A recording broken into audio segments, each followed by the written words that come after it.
Assalamualaikum warahmatullahi wabarakatuh.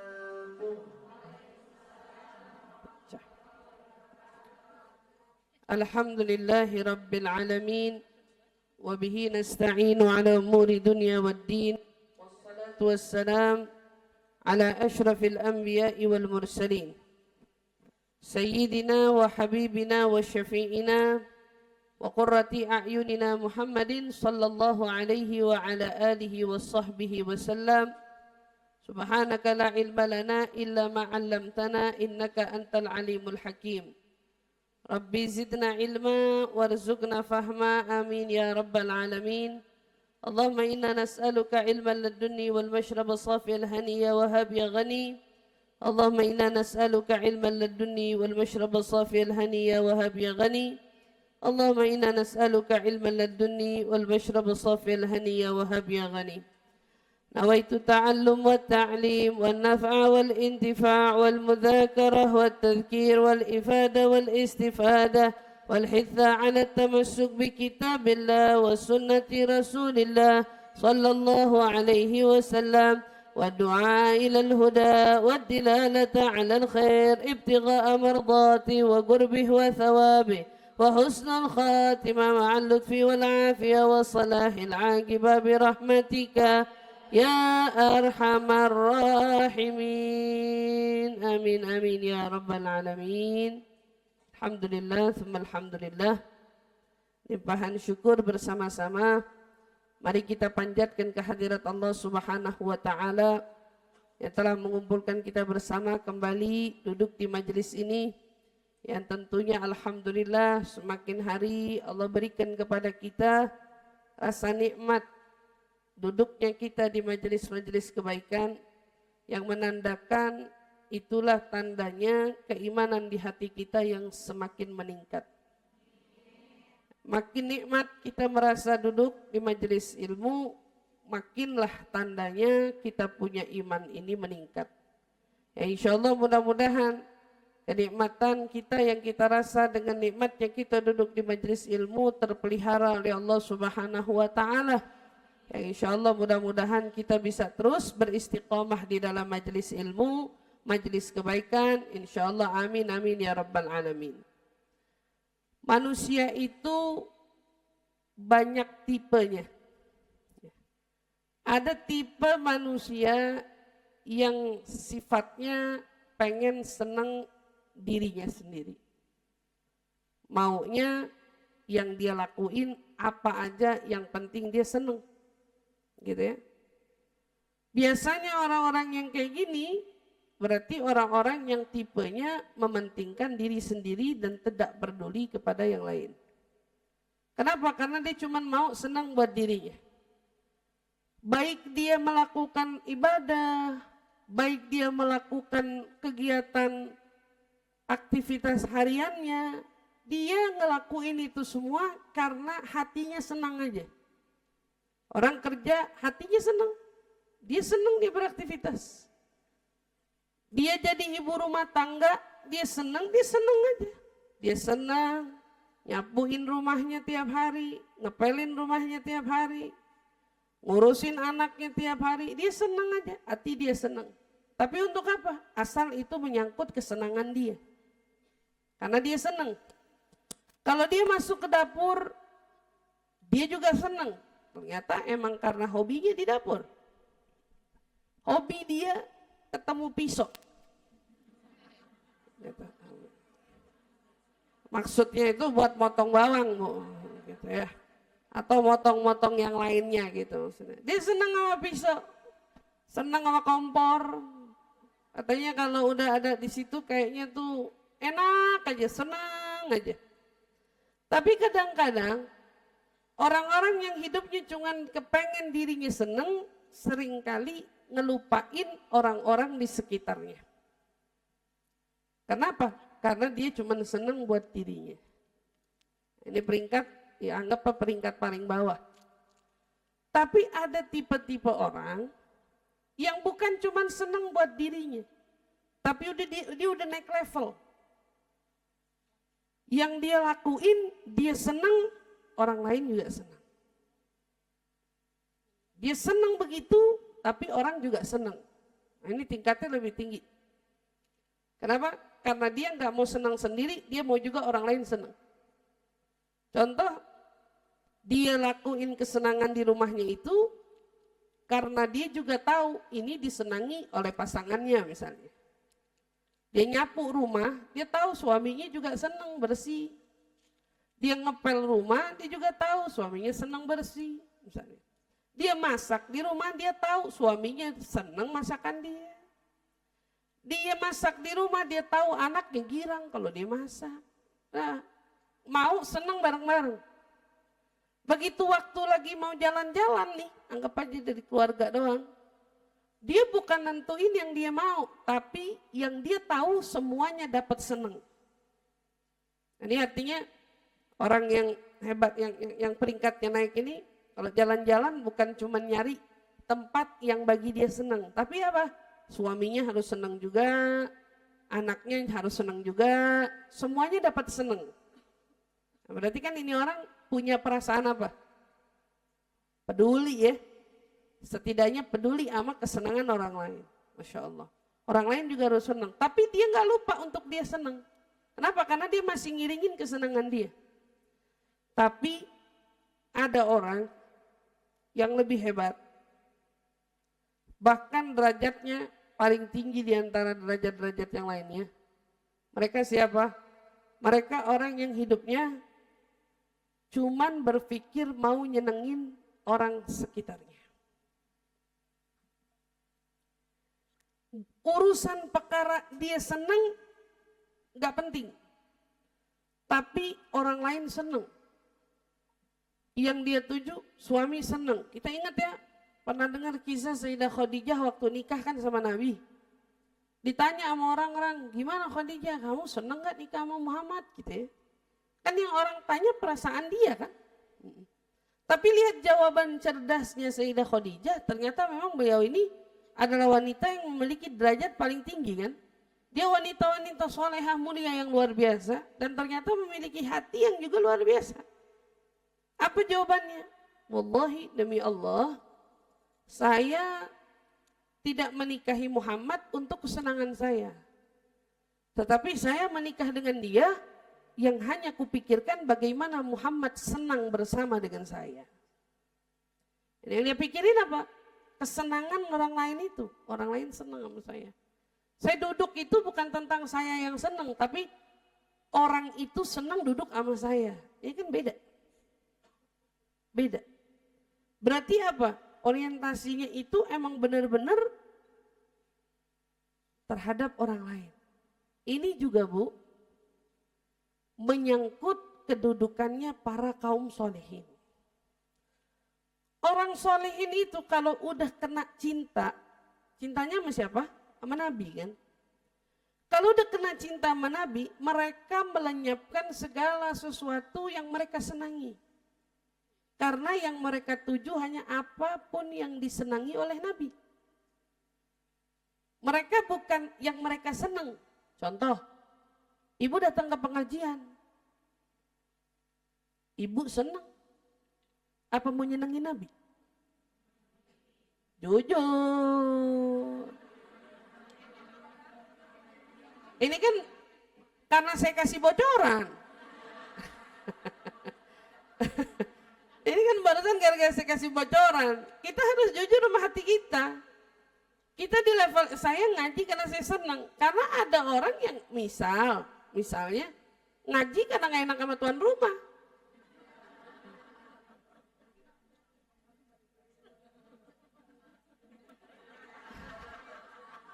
Jadi hari ini di rumahnya Wanela, aduh kalau nggak datang gimana? Mana umbul-umbulnya sampai depan udah gitu. Umbul-umbulnya sampai depan. Dan bilang, waduh, Ummul Hasanah naik tingkat lagi. Umbul-umbul ada di depan, dari depan udah ngasih kode Ummul Hasanah arahnya ke sini. Masya Allah. Ala kulli hal. Nah, ada orang kan yang datang, ini terlepas tentang kamu mikirnya apa.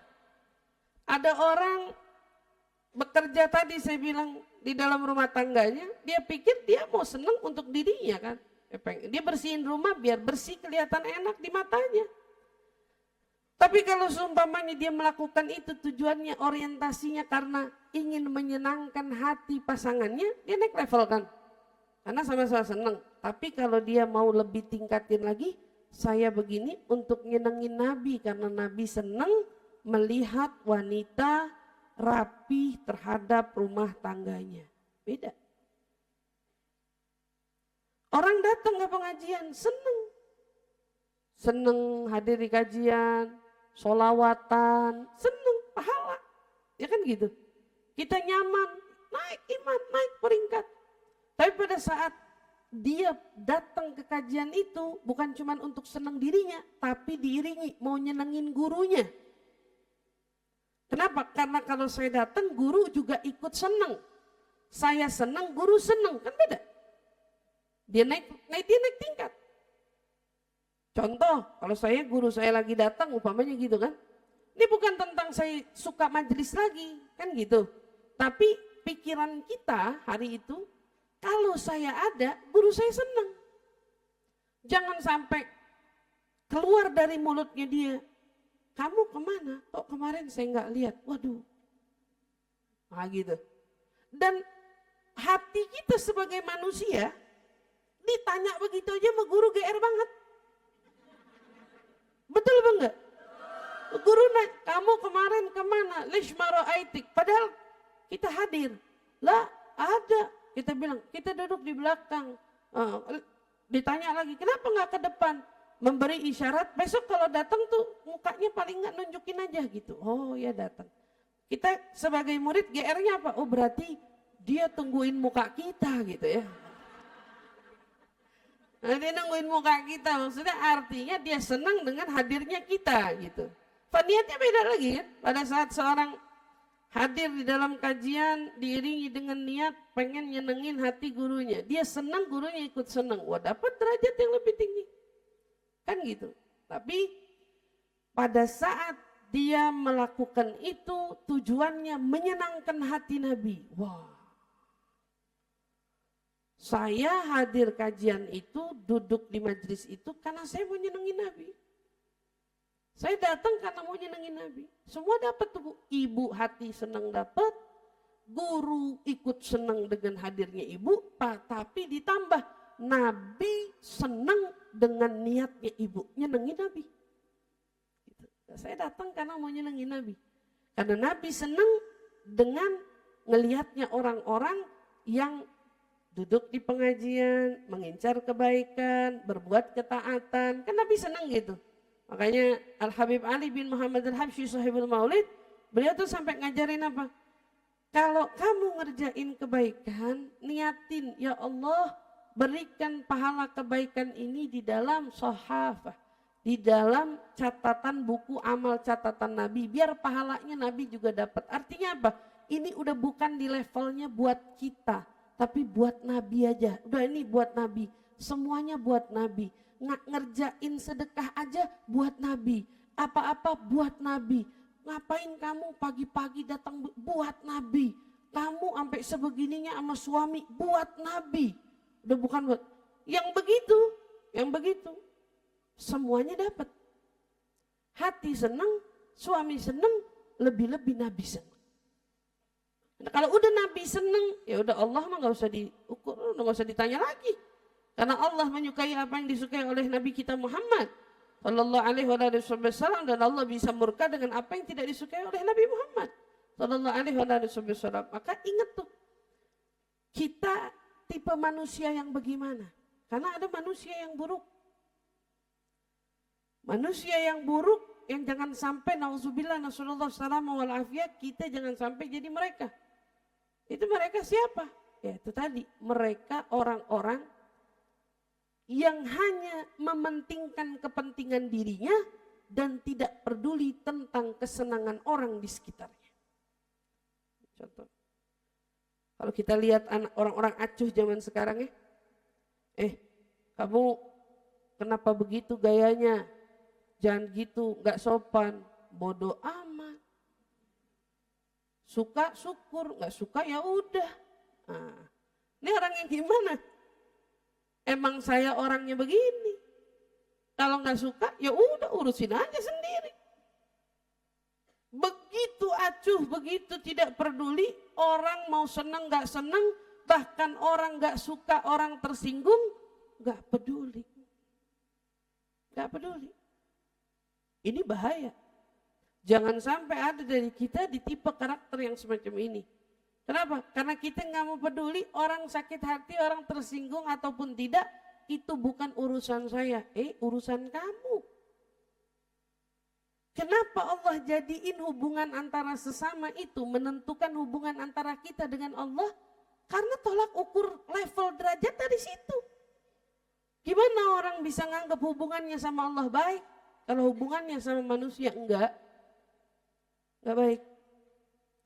Karena levelnya, dia pertama anggaplah jadi orang yang saya suka, saya senang kerja, senang apa. Anggap dia bukan tipe orang yang peduli sama orang, dalam arti orang mau ngapain aja terserah. Yang penting saya kan nggak ngeganggu orang, yang penting saya nggak nyinggung orang, yang penting saya nggak nyakitin orang gitu.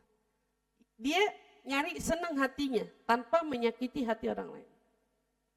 Tapi orang yang buruk, dia sih kalau sudah sampai pada nyakitin hati orang, wala level pertama, wala level kedua, apalagi level ketiga.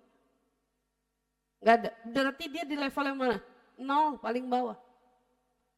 Kenapa? Karena pikirannya cuman dirinya, ananiyah. Sifatnya apa? Ananiyah, bahasa Arabnya ana-ana, tentang saya doang. Kamu mau kayak gimana? Gak peduli, itu bukan urusan saya. Kamu suka, kamu gak suka, enggak. Sombong amat, ya Allah tuh muka jangan ditekuk, kenapa? Ditekuk. Ada orang bilangin, muka-muka saya. Kalau gak suka jangan lihat, repot amat.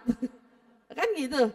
Nggak, atau pada saat kita ngomong, umpamanya kita ngomong sesuatu, orang ngingetin, tajam amat mulut loh. Mulut kamu tajam banget, lebih tajam dari pisau yang di dapur saya. Katanya. Saya tajam mulut, orang ngehin. Kalau mulutnya nyakitin, jawabannya apa? Mulut saya. Siapa suruh punya hati baperan? Siapa suruh? Salah dia punya hati baperan. Ini orang yang kayak begini, ini level paling bawah nih, yang jangan sampai dari kita ada yang begitu.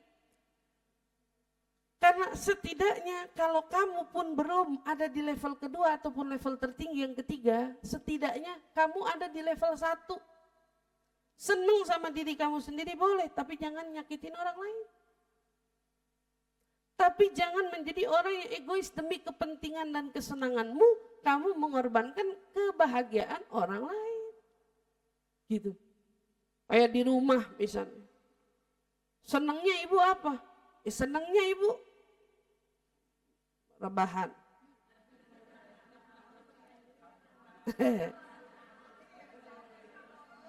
Ya kan gitu. Senangnya rebahan. Kan gitu. Suami bilang, bikinin kopi dong. Tar dulu. Kata suami. Atau suami bilang, bikinin kopi dong. Bikin sendiri kenapa sih tibang nuang doang di dapur. Sampai begitu. Misalnya, dia seneng buat dirinya dia nggak peduli kalau sampai kata-kata atau cara bersikap itu melukai hati suami, dia nggak peduli. Ini level paling buruk kan. Kenapa? Karena dia cuma mau dirinya. Suami seneng nggak seneng mau urusan dia. Ntar suami udah ngambek.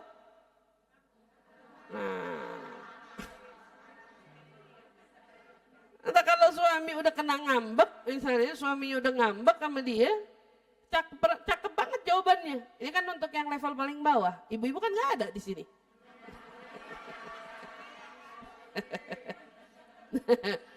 Buat yang level, ya kan kalau udah begitu suami ngambek kamu tuh ya, giliran saya minta tolong begini begitu. Kamu tuh ya, dijawab lagi. Dia udah punya jawabannya. Kamu tuh ya lagi, kamu tuh gak pengertian banget. Jadi suami udah tahu istrinya lagi capek, lagi tiduran, lagi apa. Lah berbalik dia yang pengen di ngertiin. Berbalik dia yang pengen dipahamin, hati-hati sama yang level begitu. Yang level begitu nggak benar. Kalau udah punya istilahnya sifat demikian, omongannya untuk melakukan sesuatu yang sifatnya nyenengin hati Nabi jauh, itu level paling tinggi. Itu level paling tinggi. Tapi percaya deh, kalau kita hidup ngelakuin segala sesuatu yang kita lakuin itu tujuannya untuk nyenengin hati Nabi, maka semua yang kita lakuin itu semuanya bakal ringan. Semuanya bakal nikmat. Gak ada yang dirugikan. Saya paling gak suka, ya ibarat kata, ngedenger perempuan punya istilah bahasa gini. Kamu tuh jadi orang jangan kayak lilin. Menerangi orang tapi membakar diri sendiri. Ada istilah begitu kan? Kenapa lilin? Kenapa lilin? Kenapa nggak kasih pandangan cahaya aja? Kamu jadi orang itu seperti cahaya ya. Yang sifatnya menerangi kalau orang sedang gelap. Dapat menuntun saat orang sedang buta. Dapat memberi pencerahan saat orang terbutakan. Kan enak. Malah ini jadi lilin. Kamu jadi orang jangan jadi lilin. Perempuan jangan jadi lilin. Bisanya nerangin aja isi rumah. Tapi dia terbakar sendiri di dalamnya. Ini kan perempuan-perempuan drama queen ini kan. Bahasanya ratu drama gitu. Ada istilah gitu. Kita bukan mau nyenengin orang lalu ngorbanin perasaan, gak ada. Tidak ada menyenangkan hati orang itu mengorbankan perasaan sendiri, itu gak ada. Gak ada logikanya. Li'annal farah, karena nyenengin hati orang pasti memiliki pantulan yang berbalik, hati menjadi senang. Jangan nyenengin orang. Kita ngasih makan binatang aja. Binatang makan yang kita kasih makanannya, hati kita senang. Binatang senang, hati ikut senang. Apalagi orang. Gak ada istilah nyenengin hati orang, kamu tersakiti. Gak ada istilah begitu. Enggak. Itulah derajat tertinggi daripada cinta. Derajat tertinggi daripada kasih sayang. Dimana saat kita punya rasa cinta tersebut, kita dedikasikan seutuhnya kepada orang yang kita cintai. Saat itu terkhusus Nabi kita Muhammad SAW. Maka saat itu yang kita tuju apa yang disenangi oleh mereka yang senang. Nabi senang apa? Banyak yang Nabi senangi. Tapi kalau kita mau belajar nyenengin Nabi, ibaratnya gitu. Pengen belajar nyenengin Nabi, gimana caranya nyenengin hati Nabi? Gimana caranya Nabi biar senang sama kita? Banyak caranya. Ya, banyak. Tapi ada sebagian ulama bilang, gak ada yang paling nyenengin hati Nabi melebihi pedulimu terhadap dakwahnya Nabi ini. Pedulimu terhadap dakwahnya Nabi. Apa dakwahnya Nabi? Dakwah Nabi terdiri nuntut ilmu. Itu dakwah Nabi. Dakwah Nabi terdiri menyebarkan ilmu. Dakwah Nabi terdiri dari membuka pintu rumahmu untuk ilmu. Dakwah Nabi termasuk terdiri infak hartamu untuk kemaslahatan dakwah Nabimu. Itu semua termasuk. Jadi kalau Ustazah saya pengen nyenengin Nabi dari dakwah, gimana caranya? Kamu duduk di majelis ilmu, itu dakwah. Ibu-ibu pulang dari pengajian dilihat orang enggak? Nih ibu-ibu dari mana? Ibu-ibu pulang dari pengajian, itu dakwah tuh Bu. Beda sama kan yang ibu-ibu ini dari mana nih? Ini ibu-ibu baru pulang dari mall. Beda. Ibu-ibu baru pulang dari pasar bubaran, beda. Atau ibu-ibu habis apa namanya tuh, tamasya jalan-jalan, beda. Keliling habis city tour, apa tuh bahasanya?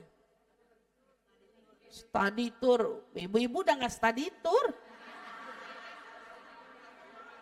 Ibu-ibu study tour kemana? Tuh bahasa katanya staycation katanya, keren banget. Jalan-jalan, beda. Kenapa? Karena bahasa begitu, istilah begitu, beda.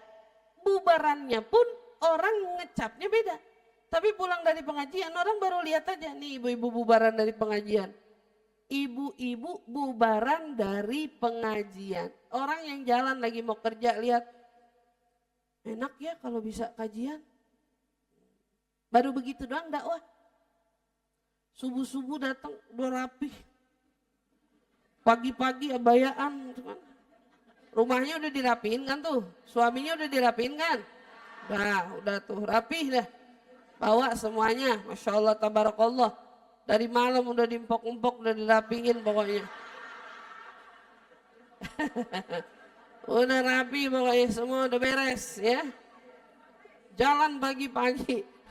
Anak kuliah aja kalah sama ibu. Anak para pencari nafkah aja kalah sama ibu. Iya, keluar gelap pulang gelap katanya. Buat orang yang nyari rezeki aja lewat dah sama semangatnya ibu dah. Iya, nah kayak niatin yang banyak. Jalan ditanya, mau kemana bu pagi-pagi? Kajian. Habis cakep banget. Mau kemana baik-baik jawabnya kajian. Dakwah apa bukan itu? Dakwah. Dakwah subhanallah. Cuman ngomong begitu doang ya dakwah. Kurang lebih begitu. Itu baru begitunya. Lagi mana kalau sampai menyebarkannya? Bagaimana kalau sampai membuka rumah untuk ilmunya? Itu menjadi perhatian Rasulullah. Rasulullah senang.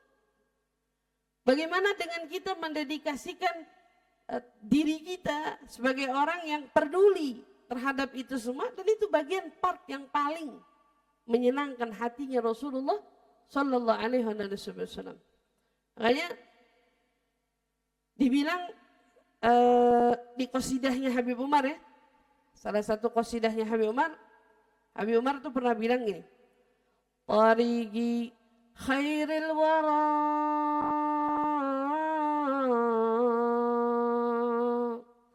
da'wah ilallah dawam. Kalau kamu tanya Nabi jalannya apa? Dakwah ilallah dawam. Bukan cuma dakwah ilallah, dakwah aja, dawam. Setiap saat yang Nabi lakuin dakwah. Hatta ketawanya, senyumnya dakwah. Makannya dakwah. Tidurnya dakwah. Semua dakwah. Ibu mau tanya Nabi ngapain? Nabi dakwah. Maka orang waktu nanya juga sama Habib Umar ya, Bib, gimana caranya kita nih sebagai pecinta-pecintamu gitu, pecinta-pecinta Sayyidina Habib Umar, atau kita sebagai murid-muridmu itu, kita pengen punya hubungan kepadamu yang kuat gitu, walaupun kami berjarak. Gimana caranya kami memperkuat tali kami denganmu? Kata Habib Umar jawabnya gini, seberapa pedulimu tentang dakwah kami, seerat itulah talimu dengan kami. Dikaitinnya sama dakwah, kamu peduli sama dakwah sebesar apa? Sebesar itu ikatanmu dengan kami.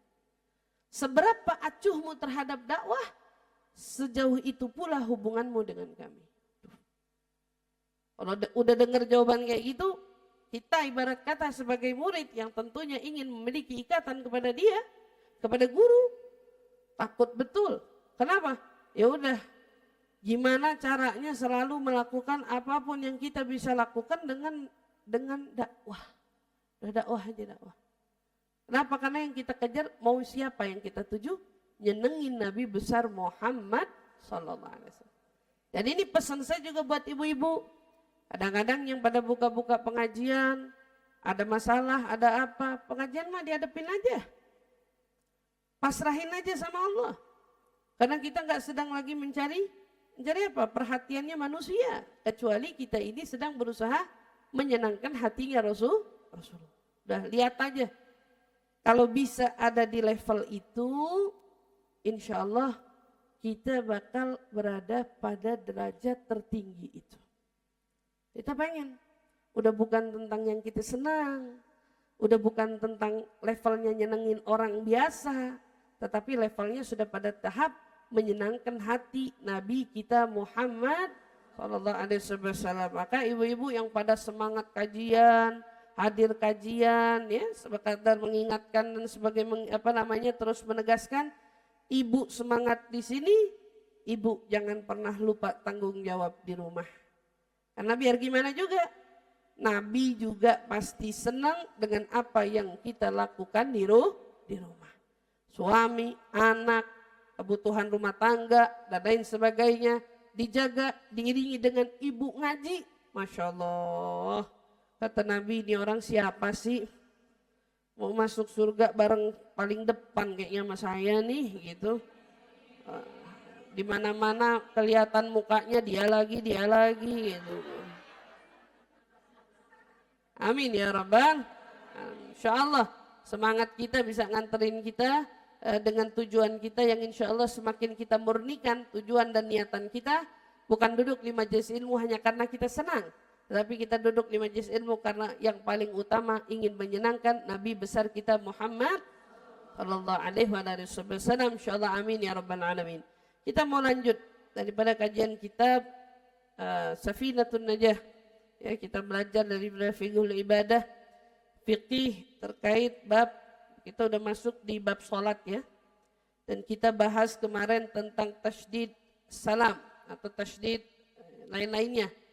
Di mana kita sudah uraikan dengan sebegitu detailnya. Insya Allah yang hadir masih ingat batasnya ya, masih ingat keterangan kita di pertemuan sebelumnya. Mudah-mudahan insya Allah bermanfaat dan sholat kita semakin lebih sempurna, terutama dari bacaan Fatihah. Ingat tuh Bu, Fatihah penting.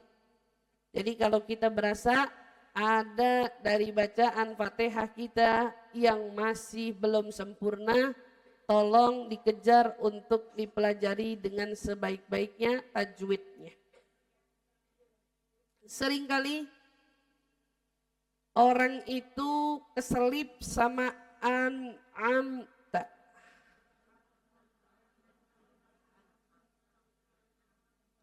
Kan sebenarnya kan an'amta. Kan gitu. Tapi karena suka kebelit bacanya suka kecepatan an'amta atau an'amta. An'amta aja udah salah an'amta. Karena kan alif, nun, ain, ta, mim, ta. Berarti dibacanya amta. Jadi jangan sampai amta. Nggak amta, Bu, salah arti jadi salah bacaannya juga. Malah jadi nggak keterima. Nah itu perhatiin. Ya, kalau kita ngerasa di bagian-bagian tersebut, kita belum jadi orang yang benar, buru-buru rapiin, karena ini nentuin tentang kesempurnaan dan sahnya sholat. Sholat kita jadi gak sempurna, gara-gara perkara Fatihah. Tuh yang biasa suka kebelit-belit. An'amta. Ihdinas siratal. Bu ingat ya, shot itu gak sampai bikin kita monyong. Siratal. Siratal, nggak bikin apa monyong, mulut shot aja shot, ini yang penting ini yang nggak bikin apa monyong. Dot terutama, nggak ada dot, khafif aja nggak sampai monyong. Nah itu waladhdallin, nggak ada mulut monyong, nggak ada mulutnya muncung tuh nggak ada. Nggak, malah jadi salah bacanya. Maka perhatiin, saya ingatkan kepada ibu-ibu terkait suratul Fatihah, benar deh. Cari guru ngaji, belajar yang benar, dan guru ngajinya bacaannya juga harus jangan sampai salah. Asal guru ngaji aja, tapi ternyata dia sendiri bacanya juga masih banyak salahnya. Jangan, tapi cari yang benar, itu menentukan sholat kita. Bayangin sholat ibaratnya surat-surat pendek lain yang nggak dibaca nggak apa-apa. Tapi kalau suratul Fatihah menjadi hukumnya syarat wajib. Kalau nggak dibaca, sholatnya nggak sah. Kalau salah baca, nggak sah. Kemarin udah kita terangin semuanya. Nah itu diingetin lagi sedikit, biar ibu-ibu semua nggak salah baca. Insya Allah bisa semuanya belajar dengan sebaik-baiknya. Amin ya Rabbal. Baik, kita masuk ke waktunya sholat. Waktunya sholat, kita tahu bahwa sholat itu punya waktu.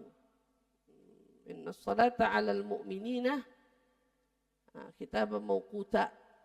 Allah SWT berfirman dengan demikian, sholat itu berwaktu.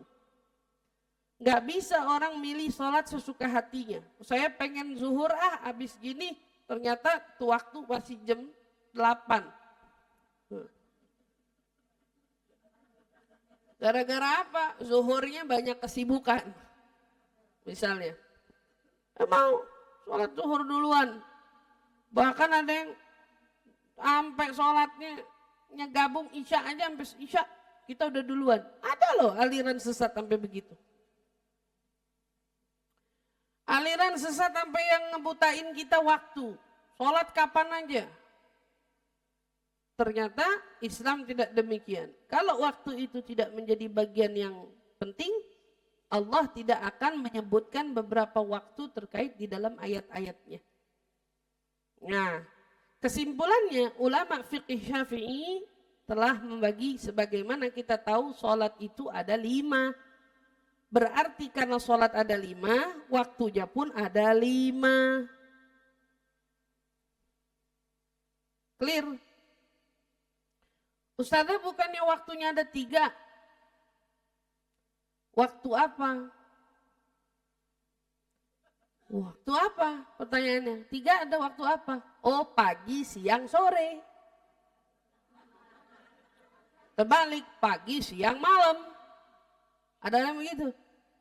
Bukan, itu pembagian ini pagi, siang, malam. Tapi kalau kamu tanya berkenan dengan sholat, sholat clear, sholatnya 5. Gimana waktunya jadi 3? Kalau sholatnya 5, waktunya 5. Sesederhana itu qaidahnya. Maka ulama fiqih Syafi'i, awqatus shalah khamsah. Waktunya sholat itu ada 5. Kita bicara sholat wajib. Sholat yang wajib ada 5. Maka waktu yang kita bahas adalah waktunya daripada sholat wajib.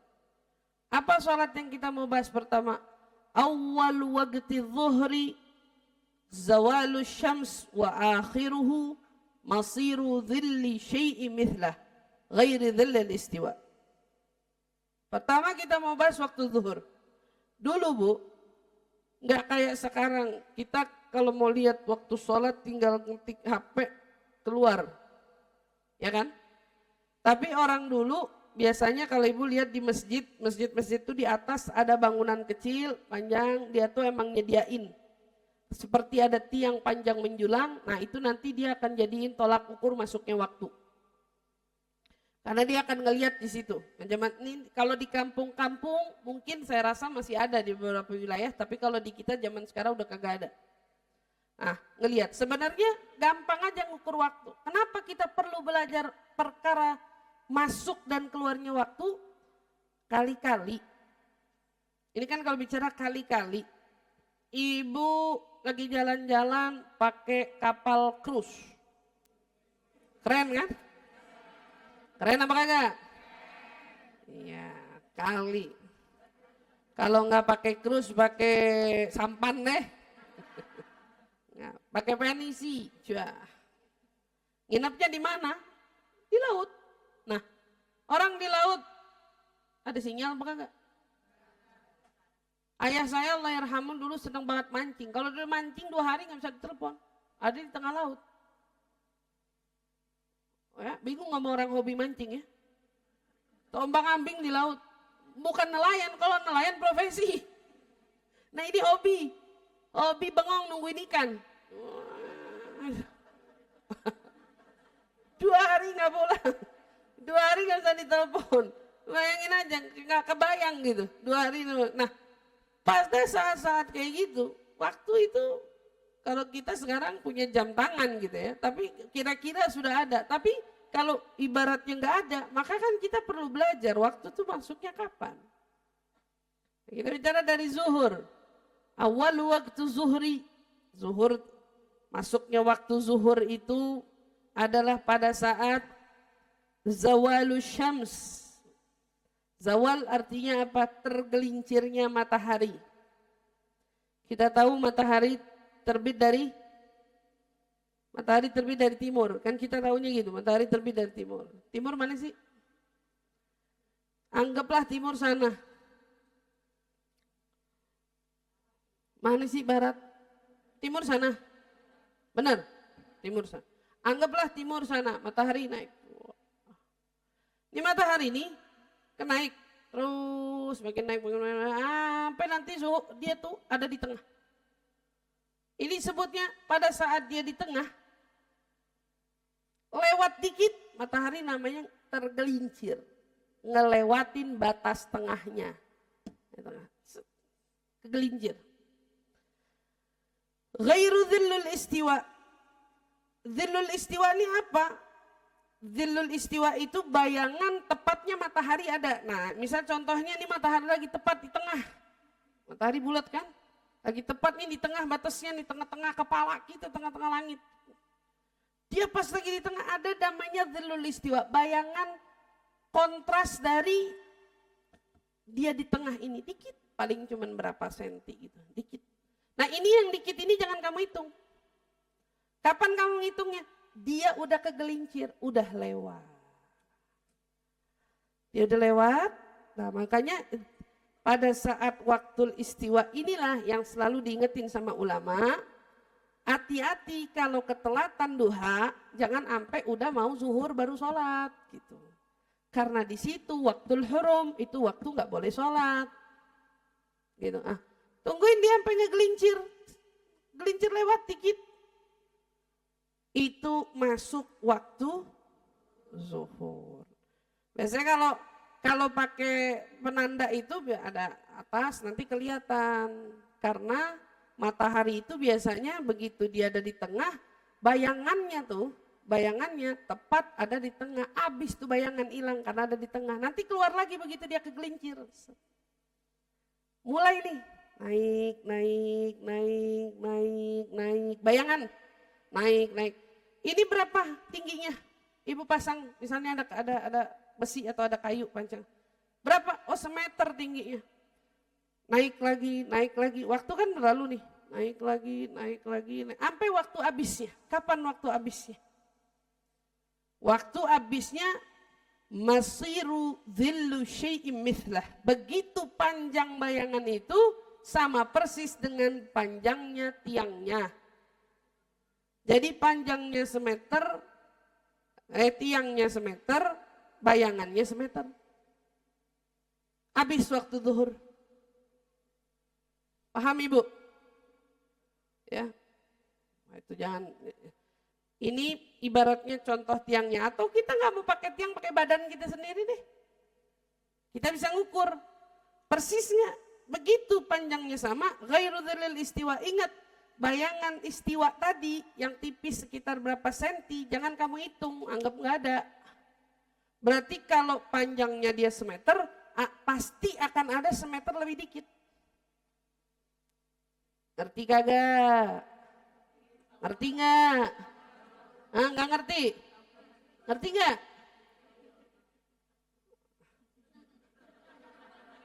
Mukanya nggak meyakinkan ini ibu-ibu.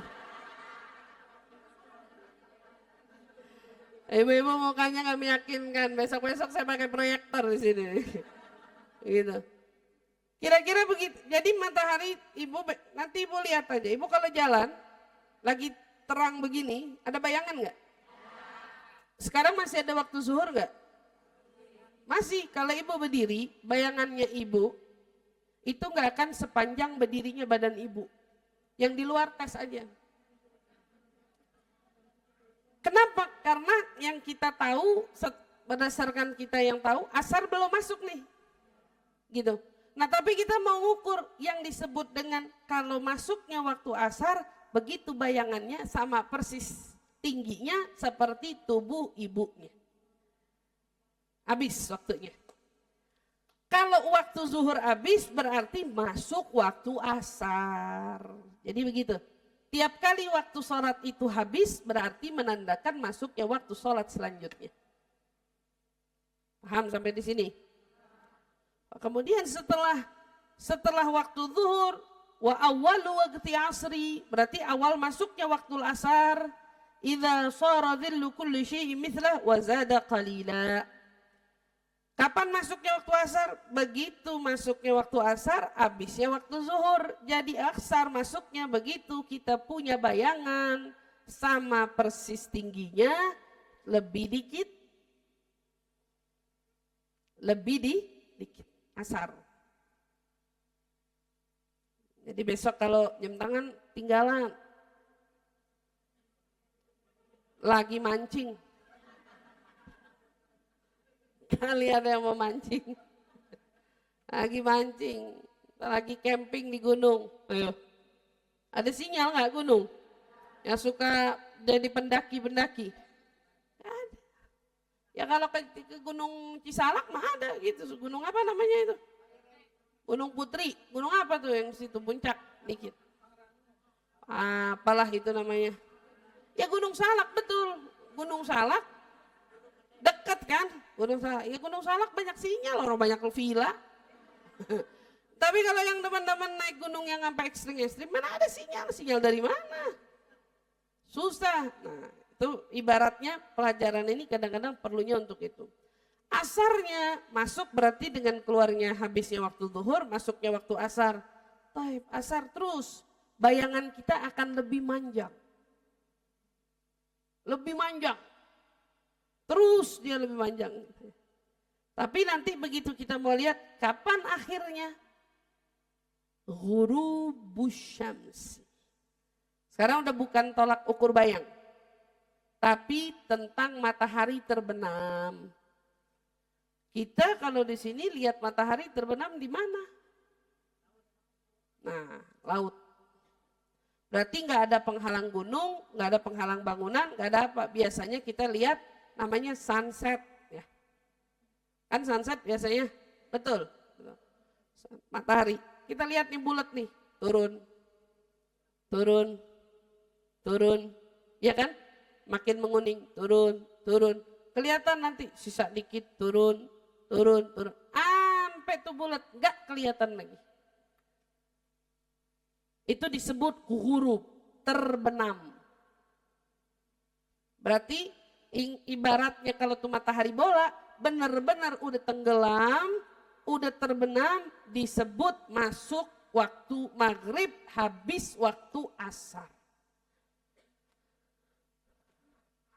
Tuh dia masuk tenggelam. Dia kan nggak tiba-tiba celup jadi gelap, enggak kan? Kalau menjelang maksudnya malam tuh nggak tiba-tiba jelek jadi gelap gitu. Karena kontras dari sinar cahayanya matahari itu masih ada biasnya, masih ada. Nah, itu disebut dengan namanya syafaq. Nanti kita masuk syafaq atau istilah bahasanya mega. Terbenam, masuk. Biasnya masih ada. Tapi buletannya udah nggak ada. Pada saat buletannya udah nggak ada, nggak ditutupin dengan awan, dengan apa? Masuk waktu maghrib, habis waktu. Nah, begitu masuk waktu maghrib, wa awwalu waqtul maghrib ghurubus syams. Berarti masuk maghrib waktunya begitu matahari terbenam. Kapan habisnya waktu maghrib? Waktu maghrib habisnya ghurub syafaqul ahmar. Terbenamnya mega merah. Jadi begitu matahari terbenam tadi, saya katakan ya Bu ya. Ibu duduk aja di laut. Ibu sambil liatin laut nih. Kan habis nih maghrib. Itu di pinggiran, laut itu kan datar kita lihat ya. Itu di pinggiran awalnya itu bakal kelihatan ahmar, merah. Ya kan kalau kita di laut, merah. Itu disebut dengan syafaq. Bahasa Arabnya itu syafaq, kalau bahasa Indonesianya mega gitu ya. Syafaq adalah kemerahan. Diambil dari kata ahmar. Nah, dia ada tiga tuh. Syafaq, ahmar, asfar, abyad. Putih. Jadi coba besok kalau yang pada lagi ke laut ya, sambil tafakur, sambil mempraktekkan ilmu ini. Ambil nikmatin, bengongin sunset, sambil ngitungin waktu masuknya waktu sholat. Perhatiin, tuh laut datar. Oh, ternyata ada bayang merah. Nanti dia punya merah makin memudar menjadi kuning. Setelah dia memudar menjadi kuning, dia akan berubah menjadi putih. Garis doang tipis putih. Perhatiin deh, garis doang putih. Nah, di situ pada saat itu disebut dengan ghurubu syafaqul ahmar. Begitu semua syafaq itu tenggelam, habis berarti masuk waktu Isya. Isya masuk. Wa walu waqtil Isya ghurub syafaqul ahmar. Syafaq ini yang disebut dengan atau mega ini udah nggak ada, semuanya benar-benar sudah habis. Berarti kita lihat gelap. Nah, inilah kenapa termasuk Imam Syafi'i menyarankan kita pada saat masuknya adzan Isya jangan tergesa-gesa langsung sholat Isya. Nah, Imam Syafi'i itu kan ulama yang paling ihtiyatan, paling jaga-jaga, setidaknya beri jeda. Nah, makanya biasanya kalau kita habaibuna atau kita yang di pesantren-pesantren misalnya ya, malah itu dijadiin momennya kita lagi ngeratib, baca apa, seenggaknya lewat sedikit dari waktu Isya, baru nanti kita ngerjain sholat Isya. Enggak langsung mubasyaratan gitu, enggak, dijedain dulu. Habis. Maka masuk waktu Isya, ghurubu syafaqul ahmar wa akhiruhu tulu'ul fajri shadiq. Begitu masuk waktunya Isya, kapan waktu Isya habis? Waktu Isya habis begitu terbitnya fajar shadiq. Jadi fajar ada fajar kadzib, ada fajar shadiq. Apa yang dimaksud dengan fajar kadzib atau fajar bohong gitu? Nah, kita bicara fajar shadiq dulu, fajar benar. Kalau bicara fajar benar itu yang sesungguhnya sinarnya melebar dari arah timur, merata semuanya, kelihatan tuh. Emang ini butuh ahli, karena siapa yang bangun jam segitu? Dan kadang-kadang untuk melihat ini emang gak bisa dilihat di rumah kita. Makanya kenapa ilmu ini ada, yang diharapkan pembekalan kita bila sewaktu-waktu kita ada di tengah hamparan. Nauzubillah, jangan salah. Di tengah hamparan yang itu mungkin di luar pikiran kita. Nah, itu kapan nih? Dulu pernah kejadian. Kalau saya tidak salah, ini terjadi oleh Imam Ibnu Hajar atau Imam Ibn Ramli gitu. Saya lupa. Antara dua imam itulah. Ini keduanya imam fikih. Di tengah-tengah mereka sedang musafir, menjalankan satu perjalanan yang jauh gitu. Orang Arab kan lewatin gurun Sahara, Bu ya. Kalau kita lewat tol, kemana-mana lewat tol. Kalau mereka Sahara dulu, zaman dulu, jalanannya nggak ada jalan lurus, jalannya naik gunung, terjal, padang pasir dan seterusnya. Satu waktu, ini udara sedang betul-betul tidak baik, ditambah mendungnya udah luar biasa, gelap pekat langit sampai nggak kelihatan tanda apa-apa. Maka mereka ini bingung nentuin, ini adzan subuh nih kapan nih? Kalau saya tidak salah ini kisahnya Imam Ibn Hajar. Ini adzan subuh nih kapan nih? Kita nggak tahu karena kita benar-benar di tengah hamparan pasir yang keadaannya gelap gulita, benar-benar nggak ada tanda apapun yang membuat kita melihat adanya apakah fajar shadiq telah terbit atau belum gitu. Dia nggak tahu subuh. Tahu-tahu tiba-tiba di tengah muridnya yang satu naik ke sini, yang satu manjat ke sini, yang satu lagi nyari-nyari, tiba-tiba Imam Hajar bilang gini, sekarang udah masuk waktunya subuh. Udah masuk. Bingung dong semua orang. Tahu dari mana? Orang tanda-tandanya aja nggak kelihatan kok dia bisa beranggapan kalau itu udah masuk waktunya. Waktu ditanya, dari sebab apa kamu menilai subuh sudah masuk wahai syekh, katanya wahai guruku. Jawabannya, kita kan baca Bismillahirrahmanirrahim, la yadhurru ma'asmihi syai'un fil ardi wala fis sama'i wa huwas samiul alim. Katanya dalam sebuah riwayat, barang siapa orang yang baca itu, maka yang baca di pagi hari Allah akan jaga sampai malam hari. Jadi kenapa wirdul latif itu baca pagi sama menjelang malam, yaitu sore. Ada asbahtu, ada amsaitu. Sebenarnya wirdul latif itu dibaca bukan satu kali. Sebenarnya wirdul latif dibaca 2 kali. Jadi dia ada asbahtu, ada amsaitu. Dua-duanya pelindung nih. Kalau baca pagi ngelindungin sampai sore.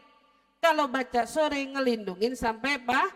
Nah, dia bilang, kita kan baca Bismillahirrahmanirrahim berdasarkan hadis Nabi, yakni amalan Bismillahirrahmanirrahim la yadurru ma'asmihi syai'un fil ardi wala fis sama'i was samiul alim, maka kita dapat perlindungan secara menyeluruh sampai pagi. Nah, dia bilang gitu. Barusan saya digigit sama kalajengking, berarti masa perlindungannya sudah habis. Orang ulama orang pintar ya. Orang cerdas, orang mikir, orang yata'amal. Dia bilang apa? Saya habis digigit. Berarti masa perlindungan dari bacaan kita kemarin sudah habis. Berarti ini sudah masuk pagi. Masuk pagi, sholat semuanya. Dengan keadaan gelap gulita yang kebingungan antara itu gimana keadaan langit dan seterusnya. Tapi wahakala, disitulah kita perlu belajar tentang masuknya waktu sholat ini agar kita itu bisa sama-sama faham, sama-sama ngerti. Jadi kita nggak salah di dalam memahami setiap apa yang diajarin oleh Nabi kita Muhammad SAW. Nah, kalau fajar kadhib, dia munculnya itu memang sebelum fajar shadiq. Sinarnya sama memanjang, tapi kalau bilang katanya dia di bagian atas, dia lebih terang dari yang lainnya. Tapi abis gitu gelap lagi. Makanya disebut fajar kadhib. Datangnya nongol dikit, hilang lagi. Nah kalau subuh kapan? Begitu dia udah ada, terus dia merata dan gak hilang lagi. Bahkan sampai matahari mulai tulu naik. Matahari mulai timbul. Maka disebut wa awwalu waqti subhi tulu'il fajri shadiq. Awalnya masuk sholat subuh itu, waktu subuh itu adalah dengan terbitnya yang disebut dengan fajar shadiq. Fajar kebenaran mah anggap gitu. Naiklah matahari kan makin naik, makin naik. Tadi timur tadi. Terus naik, terus naik. Nah, kayak tadi matahari mau terbenam punya bias. Nah ini mau naik, dia juga punya bias, punya apa namanya, kalau baru mau terang gitu kan, berarti kan sunrise itu bahasa ininya. Gitu.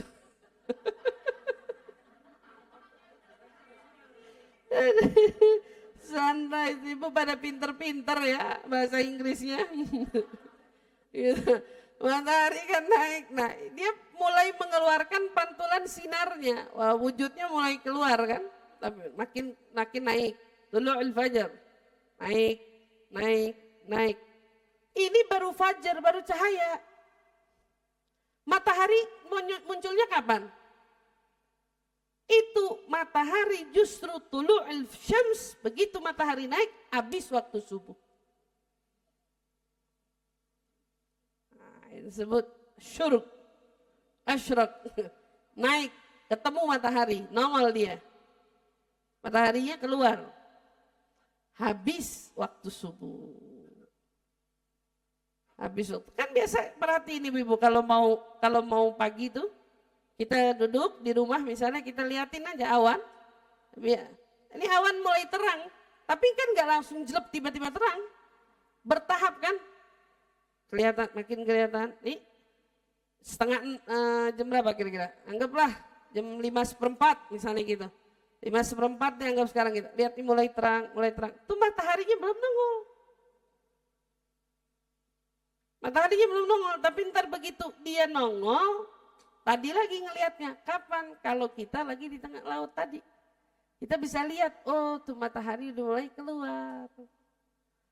Bulatnya mulai naik. Pada saat bulat itu matahari naik, habis waktu subuh. Ya, Ibu bilangnya sunrise. Ibu bilangnya sunrise, ya udah sunrise deh. Gitu. Gitu. Nah itu naik, makin naik, makin naik, makin naik. Nah di sini paham ya? Itu dari situ kita baru paham, baru ngerti, dan kita perlu memahami bahwa waktu-waktu itu ada yang disebut dengan waktu ikhtiar, waktu fadilah dulu.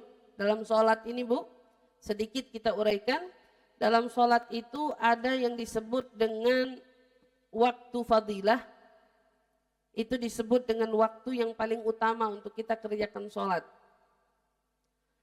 Ada waktu ikhtiar, itu di bawahnya fadilah. Ikhtiar itu adalah arti kalau bahasa ikhtiar ya waktu pilihan. Ada disebut lagi yang ketiga waktu jawaz. Jawaz yang tidak makruh, artinya boleh sholat di jam segitu dan tidak diiringi dengan kemakruhan. Kemudian yang keempat waktu jawaz, waktu boleh juga tapi berbarengan dengan makruh. Artinya kalau kita sholat di jam segitu, sholatnya boleh tapi ada makruhnya. Ada makruhnya. Kemudian yang kelima disebut dengan waktu haram. Kita sholat, kita kerjaan sholat, tapi itu disebut dengan waktu haram. Nah, yang keenam waktu uzur. Baru masuknya ke 4 uzur. Uzur ini uzur karena apa? Karena ketiduran, kaget, loncat, buru-buru ngejain. Ada waktu uzur. Atau yang terakhir dengan waktu darurah, dengan waktu darurat. Tiap zuhur, asar, maghrib, isya nih ada pembahasannya sendiri-sendiri. Ini adzan ya. Nah, kita dengerin adzan dulu. Marhaba bil qaila adzan bis salati ahla marhaba.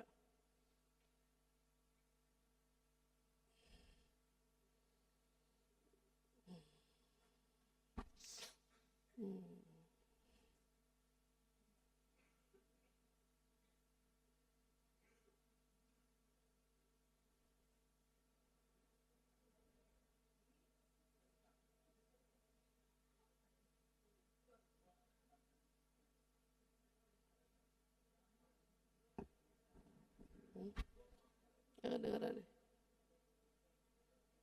Kedengeran ya? Kita baca ini apa? Doa selanjutnya. Bismillahirrahmanirrahim. Allahumma rabb hadhihi da'wati tammah was salatil qa'imah ati sayyidina Muhammadan al-wasilata wal fadilah والشرف والدرجة العالية الرفيعة وابعثه المقام محمودا للذي وعدته إنك لا تخلف الميعاد يا أرحم الراحمين رب اغفر لي ولوالدي رب اغفر لي ولوالدي رب اغفر لي ولوالدي رب اغفر لي ولوالدي رب اغفر لي ولوالدي وارحمهما كما ربياني صغيرا وصلى الله على سيدنا محمد وعلى آله وصحبه وسلم والحمد لله رب العالمين آمين آمين يا رب العالمين. طيب. Kita bahas sedikit tentang awal waktu. Ini awal waktu afdal apa ya, mengerjakan habbul a'malilallah as-salah fi waktiha. Amal yang paling dicintai sama Allah mengerjakan salat di waktunya. Ya, dan dimaksud yang di waktu fi awalul waqt, di awal waktu yang disebut dengan waktu fadilah ini. Kapan waktu fadilah? Cukup ibu-ibu punya gambaran. Waktu fadilah itu dari azan, ibu beranjak langsung ke kamar mandi. Ibu bersih-bersih, siap-siap, wudu. Kemudian setelah wudhu, qabliyah. Setelah qabliyah, sholat. Itu waktul fadilah. Karena waktunya nggak panjang. Habis gitu masuknya waktu apa? Waktu ikhtiar. Pilihan. Jadi orang yang, misal contoh nih, oh nih dengar azan nih. Kan kita dengar azan, tapi kita lagi dalam keadaan ibadah. Kan gitu. Ibadah ini selesai, kata ulama, ibadah ini selesai, kemudian kita beranjak mengerjakan sholat atau apa, karena kamu sedang menuntut ilmu, itu terhitung waktu fadilahmu. Jadi makanya jangan suka kerepotan, pengajiannya belum bubar udah berbangun, mau kemana, mau sholat, belajar makanya biar ngerti. Kamu nggak kehilangan keutamaan fadilatul waqt ini, waktu yang utama, kamu nggak kehilangan kalau kamu nuntut ilmu. Tapi kalau kamu lagi nonton, pernah soalannya lagi nonton, tak dulu tanggung nunggu iklan, ya lewat waktu fadilahnya. Lewat waktu fadilah sederhana. Tapi kalau lagi dalam ibadah, ini lagi ibadah kan, lagi ngerjain kebaikan. Kapan waktu fadilahnya? Terhitung ibaratnya ini selesai, kamu beranjak mengerjakan sholat, yakni wudhu dan sebagainya, kamu tetap terhitung ngerjain di waktu fadilah. Jadi biar paham gitu, jadi nanti nggak salah memaknai. Makanya kita di pesantren gitu ya, nggak ada daras itu yang belajar itu yang kemudian kadang kabut sholat, gurunya ngomong ditinggalin, dianya repot sholat. Ya ada. Kenapa? Karena ini sendiri ibadah. Ini sendiri kebaikan. Bukan berarti, oh pentingin sholat dulu baru kemudian ada partnya. Kalau posisinya lagi ibadah. Nuntut ilmu wajib apa enggak? Kalau perkara yang dikerjakan sunnah, betul kamu harus lari mengutamakan yang wajib. Tapi nuntut ilmu ini sendiri hukumnya wajib.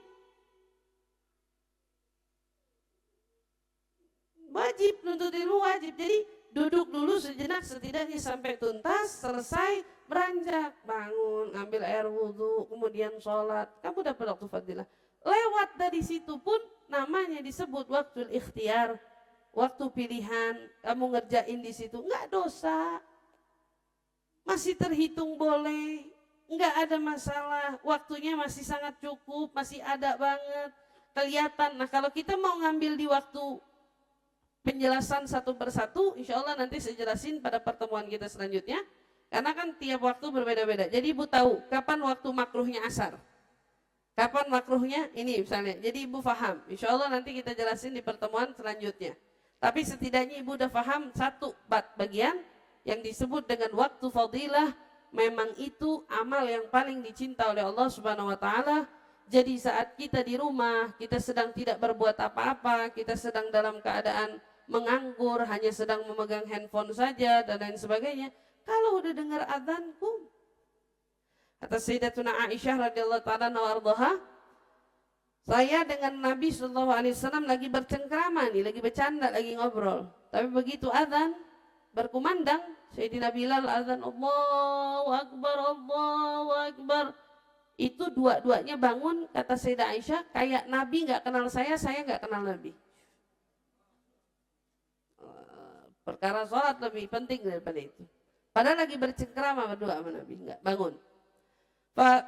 Para petani, para sahabat gitu ya, yang sedang bekerja di ladang, mereka sedang menanam dan lain sebagainya. Itu kalau udah dengar adzan tuh Allahu Akbar, ini tangan cangkulnya udah begini nih. Itu enggak diturunin ke depan, karena kalau ke depan masih ngerjain, dilempar ke belakang dia jalan. Ngerjain sholat. Sampai segitunya. Kata Sayyidah Aisyah, kalau udah masuk waktu sholat, Nabi kayak nggak kenal saya nggak kenal Nabi. Sampai segitunya. Dan gimana coba kita ukur sholatnya kita. Kadang-kadang tar dulu, 5 menit lagi, masih ada waktu. Ngobrol dulu, makan dulu, nelfon dulu. Bahkan ya kadang-kadang sholat aja, ibaratnya bulan puasa aja, sampai ada ulama bilang begini, di waktu maghrib itu kan waktu krusial ya, waktunya pendek, nggak panjang. Ibu mau puasa sunnah, nggak dilarang, puasa sunnah bagus. Tapi kalau gara-gara puasa sunnah, sholat maghribnya jadi dekat isya, mending gak usah puasa. Itu bukan saya yang ngomong, itu ulama. Mending gak usah puasa kamu. Kamu ngapain puasa kalau jadi sholat maghribnya belakangan? Makanya saya selalu ingetin, Bu, hatta bulan Ramadan. Bulan Ramadan itu kan puasa wajib, hatta bulan Ramadan. Mau deket azan maghrib tuh pegang wudhu dulu. Batalin nyemil dikit sholat. Jangan keburu nyendok nasi. Iya, kalau udah keburu nyendok nasi, nyendok kolak, nyendok segala macam. Kolak disendok apa disendok, sholat maghribnya jadi ketelatan, sayang. Nah, waktu maghrib tuh berharga ya. Jadi insya Allah mudah-mudahan Allah jagain kita semua. Insya Allah apa yang kita pelajari bermanfaat untuk saya pribadi dan juga tentunya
untuk semua yang hadir